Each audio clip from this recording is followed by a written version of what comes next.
예산이 통과되지 못하고 있습니다. 예산 통과 법정 시한은 12월 2일 아닙니까?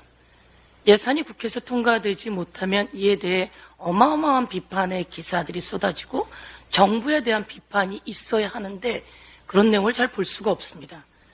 예산 관련한 법정 시한이 12월 2일이었나? 이렇게 다시 한번 되묻게 됩니다. 예산을 통과해야 합니다. 예산을 통과시켜야 합니다.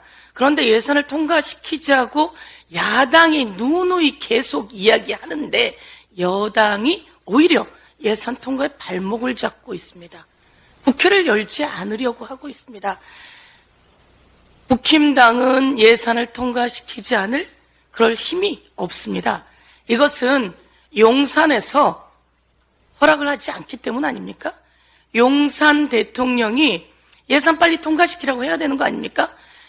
국민이 쓰셔야 될 예산을 제대로 통과시키지 못하는 것은 용산의 윤석열 대통령 책임입니다. 그리고 국힘당의 책임입니다.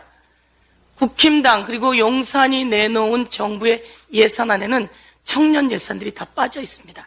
내일체험 공제 그리고 청년들의 급여를 지원하는 예산 등이 약 6천억, 전체를 다 합치면 약 1조 정도 됩니다. 희귀질환 등의 예산은 아예 없다고 봐야 할 정도로 참 비정한 예산을 만들어놨습니다. 경제를 다 망가뜨렸습니다. 골목 경제라도 살아나야 하는데 골목 경제를 살리는 지역화폐 예산은 한 푼도 없습니다. 싹 다 깎아놓은 상태입니다. 이런 정부, 국민이 낸 세금 다 어디에 자기들만을 위해서 쓰는 겁니까?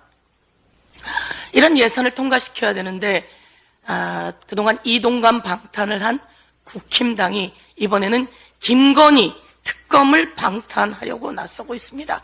50억 특검, 쌍특검을 방탄하려고 나서고 있습니다. 법사위에 계류된 법안만 자그만치 500건이 넘는다고 합니다.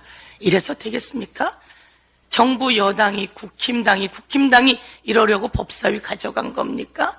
이러려고 법사위 달라고 한 겁니까?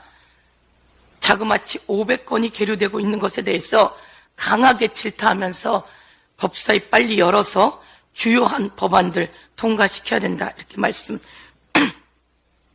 드리겠습니다. 정말 무능한 윤석열 정부입니다.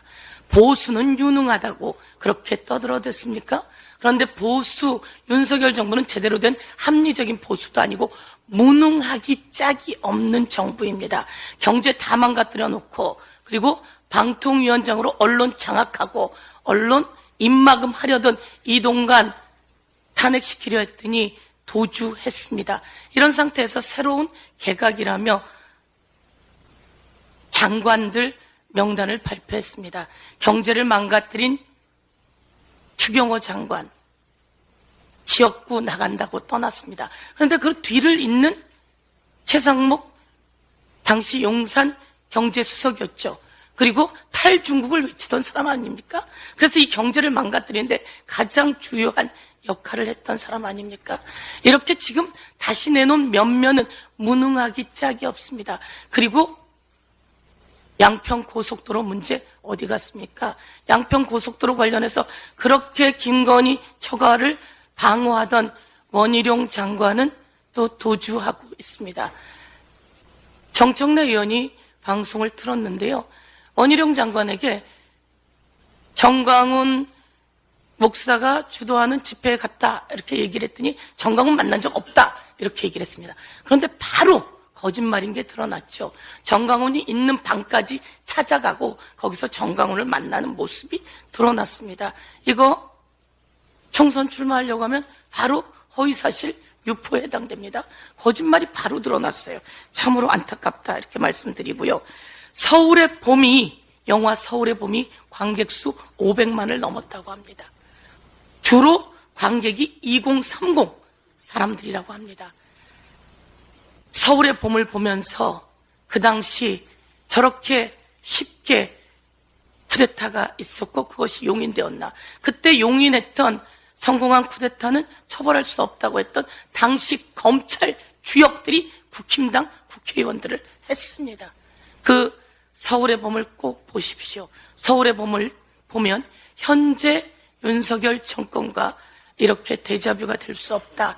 이런 이야기들을 하고 있습니다. 다시 한번 서울의 봄을 같이 보면서 엄청난 군사 독재, 총칼을 거누던 군사 독재와 싸워가던 우리들, 그리고 현재 검찰 독재와 싸워가는 우리들을 다시 한번 힘내게 해 주십시오. 이상입니다.